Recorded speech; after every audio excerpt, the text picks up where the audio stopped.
नमस्कार, मैं हूं आपके साथ अंकिता पाल। बुलेटिन की शुरुआत करते हैं। हल्द्वानी एक बार फिर से अंतर्राष्ट्रीय खेलों का गवाह बन रहा है। राष्ट्रीय खेलों के सफल आयोजन के बाद में अब यहां पर एशियाई कैंडिडेट कप तलवारबाजी प्रतियोगिता का आगाज हो गया है। 4 दिवसीय ये प्रतियोगिता हल्द्वानी के अंतर्राष्ट्रीय स्टेडियम में 22 सितंबर तक चलेगी और इस प्रतियोगिता का शुभारंभ मुख्यमंत्री पुष्कर सिंह धामी ने किया है। और इस अवसर पर आपको ये भी बताते चले कि उन्होंने कहा कि तलवारबाजी भारत की पारंपरिक खेल रही है और साथ ही शस्त्रों से लेकर झांसी की रानी जैसी वीरांगनाओं तक ने इसका महत्व दिखाया है। मुख्यमंत्री ने यह भी कहा कि फेंसिंग अंतर्राष्ट्रीय पहचान बन रहा है। उत्तराखंड के खिलाड़ी भी देश विदेश में नाम रोशन कर रहे हैं। उन्होंने आयोजन के लिए भी भारतीय तलवारबाजी संघ और खेल विभाग को बधाई दी है।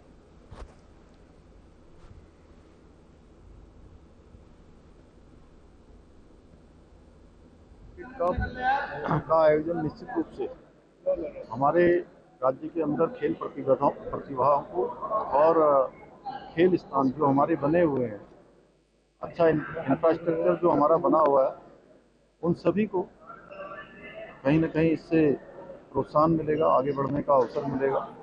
और इस प्रकार की प्रतियोगिताओं से हमारे स्थानीय खिलाड़ियों को राज्य के अंदर आगे बढ़ने के अवसर भी मिलते हैं और उनके अंदर एक प्रेरणा भी मिलती है। और हल्द्वानी में एशियन फेंसिंग का एक कप होना निश्चित रूप से यहाँ के सभी हमारे कारोबारियों को, होटल व्यवसायियों को, पर्यटन के क्षेत्र में काम करने वालों को, व्यापार वालों को, सभी प्रकार से उनके लिए भी एक बहुत बड़ा रोजगार का और उनके व्यापार का बड़ा माध्यम बनेगा।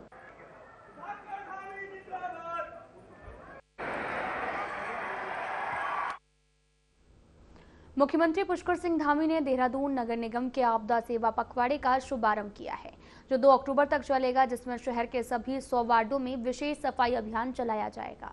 लोगों को स्वच्छता के प्रति जागरूक किया जाएगा। इस दौरान सार्वजनिक स्थानों से कूड़ा हटाने, कूड़ा पृथक्करण के लिए प्रेरित करने, कर्मचारियों के स्वास्थ्य जांच के लिए शिविर लगाने जैसे कई काम किए जाएंगे। और साथ ही लोगों को घरों और व्यावसायिक प्रतिष्ठानों से निकलने वाले कूड़े को अलग करने के लिए प्रेरित किया जाएगा। स्थानों को कूड़ा मुक्त बनाने के लिए ठोस कदम उठाए जाएंगे, जहां लोग अक्सर कूड़ा डंप करते हैं। नगर निगम द्वारा बनाए गए integrated command and control centre से जीपीएस की मदद से सफाई वाहनों की निगरानी की जाएगी। महापौर सौरभ थापलियाल ने शहरवासियों से इस अभियान में निगम का सहयोग करने की अपील की है।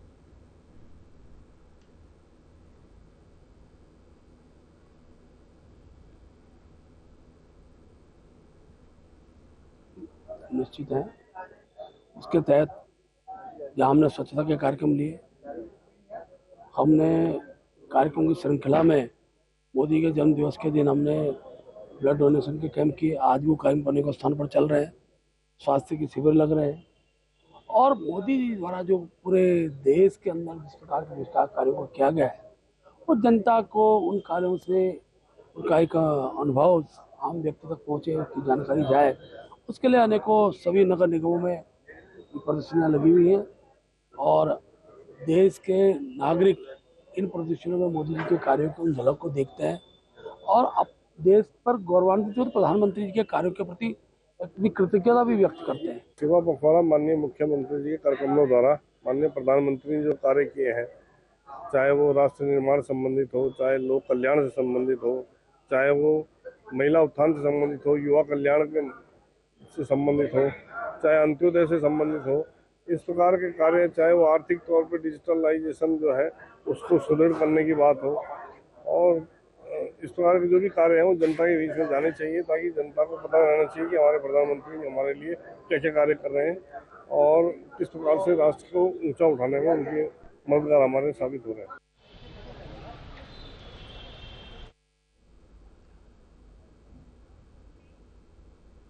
मंगलौर में मेडिकल स्टोर पर पुलिस ने चेकिंग अभियान चलाया। पुलिस कार्रवाई के बाद मेडिकल संचालकों में हड़कंप मच गया है। कई मेडिकल स्टोर पर तो ताला भी जड़ दिया गया है। साथ ही मेडिकल स्टोर पर प्रतिबंधित दवाइयां, नशे की दवाइयां न रखने की हिदायत दी गई। साथ ही मेडिकल संचालकों के लाइसेंस और दस्तावेजों की जांच, सीसीटीवी कैमरे लगाए जाने के भी निर्देश दिए गए हैं।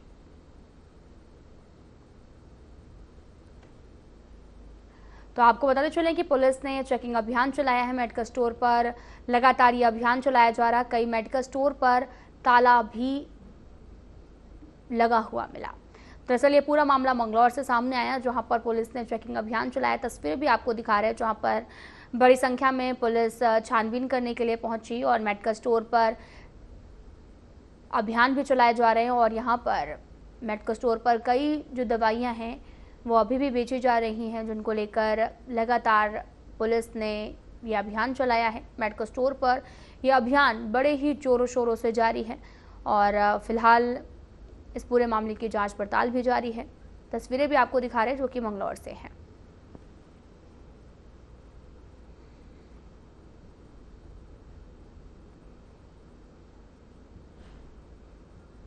प्रदेश कांग्रेस के एक प्रतिनिधिमंडल ने मंसूरी जॉर्ज एवरेस्ट भूमि मामले की सीबीआई और बैरागी कैंप की भूमि किराए पर देने की प्रक्रिया पर रोक लगाने के संबंध में राज्यपाल से भेंट की है। तो वहीं कांग्रेस ने इन मामलों को घोटाले की उपाधि दी है, जिस पर पलटवार करते हुए बीजेपी के मुख्य प्रवक्ता सुरेश जोशी ने कहा कि विपक्ष को सवाल खड़े करने से पहले उसकी पूरी जानकारी ले लेनी चाहिए।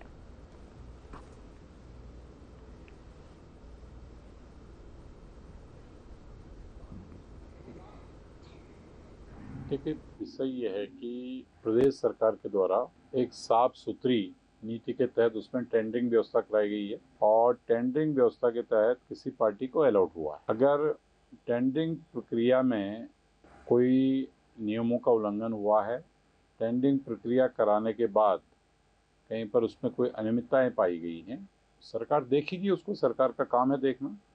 लेकिन मैं ये कह सकता हूँ कि भारतीय जनता पार्टी की सरकार में ट्रांसपेरेंसी के आधार पर सरकार काम करती है। अगर कोई भी चीज़ गलत होती है तो गलत चीज़ को किसी भी कीमत पर बर्दाश्त नहीं करती है।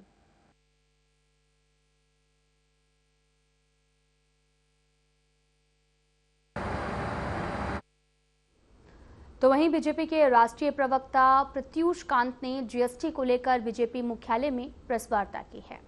इस दौरान उन्होंने जीएसटी की नई दरों को ऐतिहासिक बताया। साथ ही उन्होंने ये भी कहा कि प्रधानमंत्री नरेंद्र मोदी की सरकार में देश लगातार आगे बढ़ रहा है। जीएसटी को लेकर भी ऐतिहासिक निर्णय लिए गए हैं।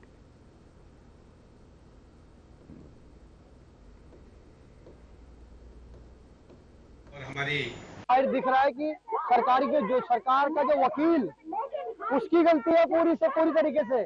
जब फास्ट ट्रैक कोर्ट ने उसको फांसी दी, माननीय हाई कोर्ट नैनीताल ने फांसी दी, तो फिर वही सबूत थे, वही गवाह थे, तो सुप्रीम कोर्ट ने उसको बरी कैसे कर दिया भैया? सवाल इस बात का है यदि वो निर्दोष है तो दोषी कौन है? 7 साल की बच्ची के साथ जघन्य अपराध किया, उसको जिंदा मार दिया, सिगरेट से उसको जलाया गया, तो वो जलाने वाला कौन था? देखिए, भारतीय जनता पार्टी के लोग उस समय विपक्ष में थे, उनने आंदोलन किया, उनने पत्थरबाजी की, जेल तक हो गए। अगर वास्तव में कशिश के लोग जेल गए होते तो आज इन सड़कों में लाइन खड़ी होती। कि जो ये यहाँ पे आई है ना, ये फालतू के लोग हैं। हम फालतू के हैं, हम पहाड़ी आदमी, 1 नंबर का फालतू आदमी है। उसके पास कोई काम धंधा नहीं है, कोई काम धंधा नहीं है पहाड़ी आदमी पे, क्योंकि वो यहाँ आया है ना। अगर ये आंदोलन उस दिन 2014 में हुआ था तो वो मर चुके होते, लेकिन हम आज दोबारा फिर उसी कशिश के लिए खड़े हैं। जैसे अभी सरकार बोल रही है अंकिता भंडारी के अपराधियों को भी सजा दे दी, लेकिन उनको सजा नहीं दे रखी है। वो भी जेल में, उनको निमंत्रण देकर जेल में ले गए अपना जवाई बना के। जीएसटी ये दिखाता है कितना ऐतिहासिक है और प्रधानमंत्री जी की सोच दिखाती है कि जब प्रधानमंत्री जी ने देख लिया, मोदी सरकार ने देख लिया कि हमारा जो टैक्स जीएसटी कलेक्शन है वो 180 लाख करोड़ से लेके जब 2 लाख करोड़ रुपया के स्टेबल हो गया, तो ये टाइम था लोगों को बेनिफिट देने का। कांग्रेस के समय में जिस तरह से 30%, 32% के वैट थे, उसके बाद आपने मान लीजिए सीमेंट पे दिया 30%, फिर आपने घर बनाने के लिए एसी, फैन, उस पर दिया 18%। माने आप तो टैक्स के चक्कर में हालत खराब थी। आज मोदी सरकार ने आके सब चीज पे जो डे टू डे जरूरत की चीजें हैं उसको सब जगह टैक्स को या तो नील कर दिया या 5% लिया। जैसे हेल्थ इंश्योरेंस पे 18% टैक्स है, आप 0 दे रहे हैं आप। तो इस तरह से जो बेनिफिट्स दिया, टोटल मोदी सरकार का दिमाग में ये है कि भाई लोग सुबह से उठे और शाम तक सोने जाएं, जो जो चीजें उनको चाहिए, जो बेसिक यूज की चीजें हैं। निधन हुआ है। और चमोली जनपद की कांग्रेस संगठन सृजन की पर्यवेक्षक आराधना मिश्रा ने थराली, नारायण बागड़ और साथ ही देवाल के कांग्रेस कार्यकर्ताओं के साथ में रायशुमारी बैठक कर जिला अध्यक्ष पद के लिए कार्यकर्ताओं की आपको बताते चले कि राय जानी है, जिस पर कांग्रेस की संगठन सृजन अभियान की पर्यवेक्षक आराधना मिश्रा ने बताया कि अब तक वे चमोली जनपद की 8 बैठकें कर चुकी हैं। साथ ही जनपद के विकासखंडों, नगर क्षेत्रों में कांग्रेस के कार्यकर्ताओं के साथ संवाद कर चुकी हैं। साथ ही चमोली जनपद में कांग्रेस के कार्यकर्ताओं की लंबी फहरिस्त भी है।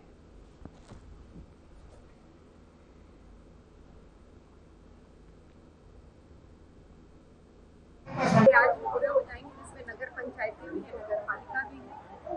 कल हमारे 2 बस शेष रह जाएंगे और जिस तरह का उत्साह कांग्रेस के कार्यकर्ताओं में और एक विश्वास इस संगठन सृजन कार्यक्रम के लिए है, वो मुझे एक नई प्रेरणा दे रहा है। मुझे पूरा विश्वास है कि जिस ध्येय से मुझे पार्टी ने यहाँ पे पर्यवेक्षक के रूप में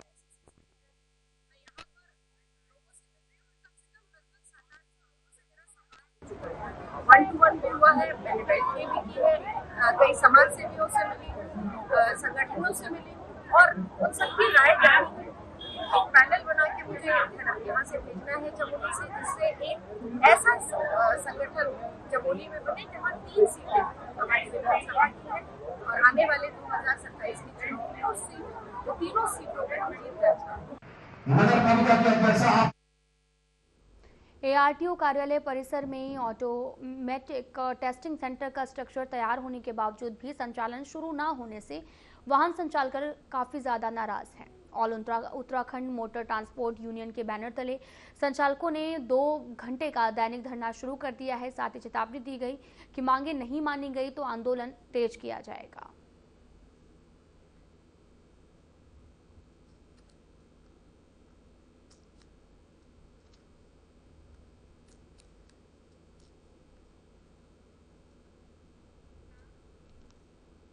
साल 2014 में हल्द्वानी में 7 साल की मासूम के साथ में दुष्कर्म के बाद में हत्या मामले में सुप्रीम कोर्ट ने मुख्य आरोपी अख्तर अली को सबूतों के अभाव में बरी किए जाने के फैसले से पूरे उत्तराखंड में आक्रोश फैल गया है, जिसको लेकर हल्द्वानी के बुद्ध पार्क में सामाजिक संगठनों के साथ साथ स्थानीय लोगों और लोक कलाकारों ने एकजुट होकर धरना प्रदर्शन किया। आरोपी को दोबारा फांसी देने की मांग की है। प्रदर्शन के दौरान लोग एसडीएम कोर्ट तक जाने लगे, जहां पुलिस से उनकी नोकझोंक भी हुई थी। बाद में प्रदर्शनकारियों ने सिटी मजिस्ट्रेट कार्यालय पहुंचकर राष्ट्रपति को ज्ञापन भेजा।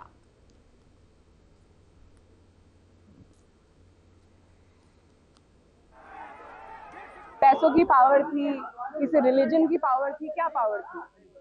क्या उनके घर में बच्चियां नहीं थी? किस तरीके से उसको बरी कर दिया गया? इसलिए अगर सुप्रीम कोर्ट से नहीं हो रहा है, बहुत सारे लोग आए हैं यहाँ पे, हम ही कुछ ना कुछ कर देंगे उसका। लेकिन बस मैं एक ही चीज बोलूंगी, फांसी फांसी फांसी होनी चाहिए। और बहुत शर्म की बात है कि 11 साल से ये चल रहा है। आप सोचो माँ बाप पे क्या बीत रही होगी। कल ही मेरी कशिश के फादर से बात हुई थी। मैं जब उनसे बात कर रही थी ना, लिटरली ऐसा लग रहा था कि अभी 2-3 दिन पहले ही हुआ होगा। उनके घाव भरे भी नहीं है। यह है कि सरकार को जो पैरवी शायद वहाँ करनी चाहिए थी, सरकार सोती रही। सरकार के जो नक्शे कदम है वैसे भी न्याय की ओर नहीं बढ़ते हुए दिख रहे हैं। और ये जो बहुत बड़ा अन्याय हुआ है, आखिरकार वो बच्ची के साथ दुष्कर्म हुआ, 6 साल की बच्ची। हम सबके घरों में बेटियां बहनें हैं, सबको ये दर्द समझना चाहिए। क्या उसने सहन करा होगा और उसके बाद उसकी हत्या कर दी गई निर्मम तरीके से। तो जघन्य जो अपराध ये हुआ है, इसके खिलाफ सरकार ने कहाँ पैरवी करी, कैसी पैरवी करी? राज्य सरकार से बहुत बड़ा प्रश्न है। और अवश्य हमारी मांग है कि चलिए आप तब नहीं कर पाए, लेकिन अब सबसे बड़े आपके जो वकील हैं उनको ले जाकर हमारी बेटी कशिश को न्याय दिलाइए। आज अंकिता भंडारी हत्याकांड के विरुद्ध नैनीताल में उनके माता पिता भी आए, वहां पे हमारे प्रदेश अध्यक्ष भी रहे, जिला अध्यक्ष भी रहे, अन्य लोग कांग्रेस के लोग भी रहे, अन्य संगठनों के लोग भी रहे। यहाँ पे भी वैसे ही हुआ है। इतना आक्रोशित है कि हम आज की स्थिति में ये है कि या तो हम खुद मरे या अभियुक्त को मारे। हम चाहते हैं कि सरकार तुरंत सुप्रीम कोर्ट में रिव्यू पिटीशन दायर करे और जब तक सुप्रीम कोर्ट में हमारी रिव्यू पिटीशन एक्सेप्ट नहीं होती तब तक हम आंदोलन को जारी रखेंगे। 2014 में ये घटना हुई थी हमारी छोटी बच्ची के साथ और ये आज भी हम देख रहे हैं। अख्तर अली नाम के व्यक्ति ने जो घिनौना हरकतें की थी, तो उसे तो फांसी की सजा मिलनी चाहिए थी।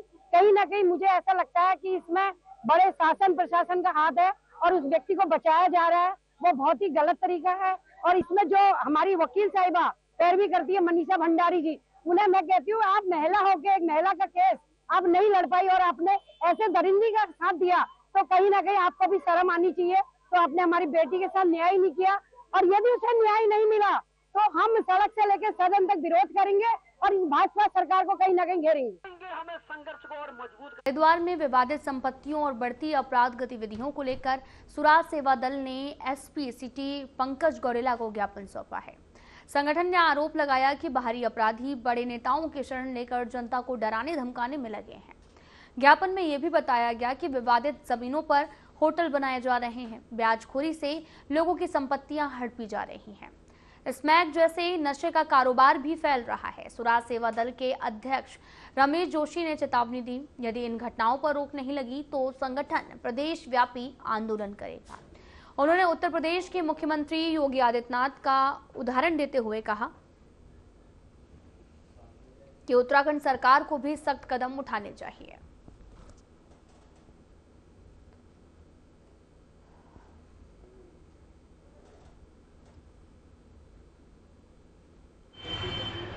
जनपद के अंदर मैं तमाम ये देखता हूँ कि उत्तर प्रदेश में योगी राज में तो जो है कानून व्यवस्था बहुत अच्छी कर दी गई। जो बड़े बड़े माफिया थे उनको या तो भगवान के घर पहुँचाया गया या फिर जेल की सलाखों में डाला गया। तमाम बाहर से, हरियाणा उत्तर प्रदेश से, तमाम जगह से जो बड़े बड़े माफिया हैं वो उत्तराखंड को अपनी संरक्षण स्थान बना रहे हैं और यहाँ पर आकर के जो जमीन है उनको विवादित बनाने का काम कर रहे हैं। विवादित जमीनों में जो है अपना आंखों को खुश करने के लिए लोगों को डरा धमका रहे हैं। तो आज हमने एसपी सिटी महोदय को भूपत वाला या तमाम हरिद्वार में जहाँ भी जो विवादित जमीन है उसकी पूरा एक डाटा खाका तैयार करके उसकी गोपनीय जाँच या एसओजी द्वारा जाँच करवाई जाए। उस पर जितने भी माफिया जो नेतागण इन्वॉल्व हैं उनके खिलाफ एक रिपोर्ट प्रेषित की जाए शासन को, सरकार को, और उनके भूमाफियाओं के खिलाफ कार्रवाई की जाए। थाना श्यामपुर में गेंडीघाटा क्षेत्र में मारपीट के दो पक्षों में घटना हुई है जिसमें अभियोग पंजीकृत किया गया है। इनके द्वारा दिए गए ज्ञापन में मुख्य रूप से कहा गया कि जो पीड़ित पक्ष है उसके नाम जो है जो दूसरे के जो लिखाए गए हैं वो गलत लिखाए गए, वो कुछ लोग मौके पर मौजूद नहीं थे। इन्हीं बिंदुओं पर इनके द्वारा जो है वो वक्तव्य दिया गया, थाना प्रभारी को इस संबंध में निर्देशित किया गया। हरिद्वार के सिटी क्षेत्र में थाना दिवस के अवसर पर पुलिस ने जनता की समस्याओं को तुरंत हल करने का कदम उठाया। इस अवसर पर रानीपुर, ज्वालापुर, भाद्राबाद थानों में एसपी सिटी और एएसपी स्तर के अधिकारी पहुंचे। फरियादियों की शिकायत सुनी गई। आपको बताते चले कि ज्वालापुर और भाद्राबाद थानों में पुलिस अधीक्षक नगर और एएसपी ज्वालापुरी में जो है स्थानीय लोगों से मिलकर उनकी समस्याओं को त्वरित निस्तारण किया गया। रानीपुर थाने में आपको बताते चलें कि एसपी सिटी पंकज गौरेला और एएसपी सदर निशा यादव ने 6 शिकायतों का मौके पर समाधान किया। स्थानीय लोगों ने भी इस पहल के खुले दिल से सराहना की है।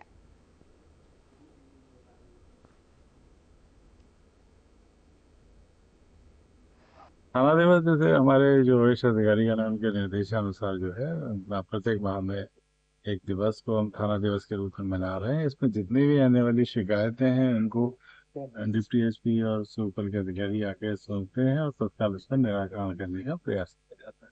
तो आज भी यहाँ पर जो है 6-7 शिकायतें अभी तक आई हैं। बाकी जो मौजूदा है 6 अधिकारी हैं वो उसको आगे भी, और जो मोबाइल हमारे कुछ बरामद हुए थे वो भी आज यहाँ वापस फंड के लिए उन लोगों द्वारा बताया गया है। तो एसडीएम जो हरिद्वार हैं उनसे टाई अप करके इसमें टीम बना के उसका अतिक्रमण को भी हटाएंगे। साथ ही साथ जो कबाड़ियों की दुकानों में लोग रह रहे हैं उनका वेरिफिकेशन करना और उनके पूरे विषय में जानकारी करना, वो पहले से अभियान चलाया गया है।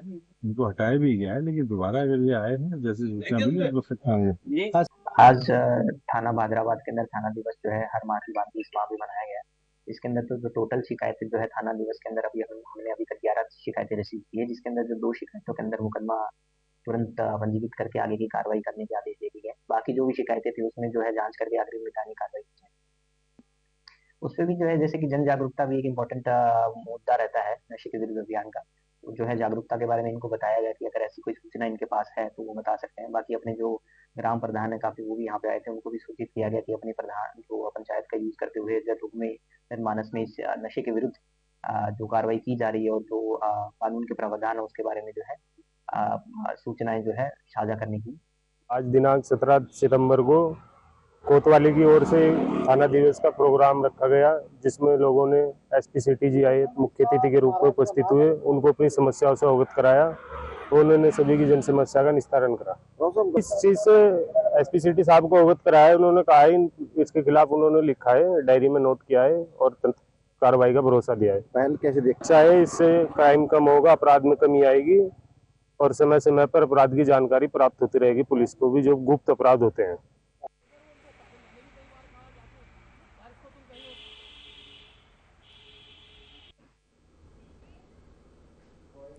रुद्रप्रयाग पुलिस को बड़ी सफलता मिली है। राजराजेश्वरी मंदिर कंडारा में चोरी का प्रयास करने पुजारी पर हमला करने वाले आरोपी को गिरफ्तार किया गया।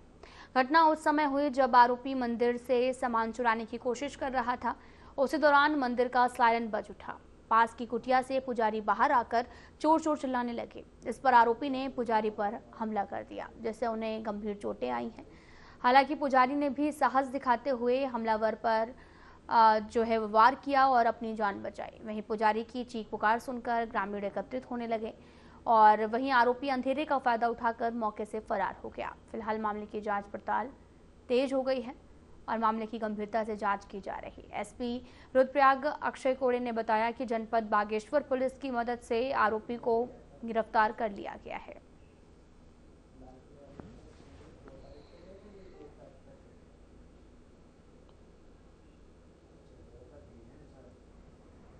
पूरे क्षेत्र में इसके कारण भय का माहौल भी था। इसमें पुजारी जी और चोर के बीच में नोकझोंक भी हुई थी। उन्होंने अपने बचाव में कुछ हमला इसके द्वारा हमला करने पे पुजारी जी ने भी बचाव में कुछ हमला किया था। तो उस चोर, चूँकि ये यहाँ पहले भी इस तरीके की घटना हुई है, तो ये घटना बहुत ज़्यादा चैलेंजिंग थी हमारे लिए, क्योंकि ये रात में भी हुई थी, बारिश के समय भी हुई थी।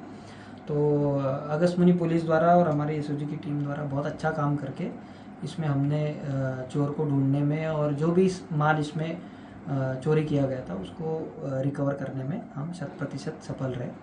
इसमें टेक्नोलॉजिकल सपोर्ट बहुत अच्छा रहा हमें। जो नए नए टूल्स हमारे पास नेट ग्रिड जैसे या खोज जैसे अवेलेबल है, उनकी मदद से ही हम इसको ढूंढ पाए। करीब 10-12 साल पहले भी इसने इस तरीके की घटना की थी, जिसमें इसको जेल भी हो चुकी थी। फिलहाल बुलेटिन में इतना ही। नमस्कार।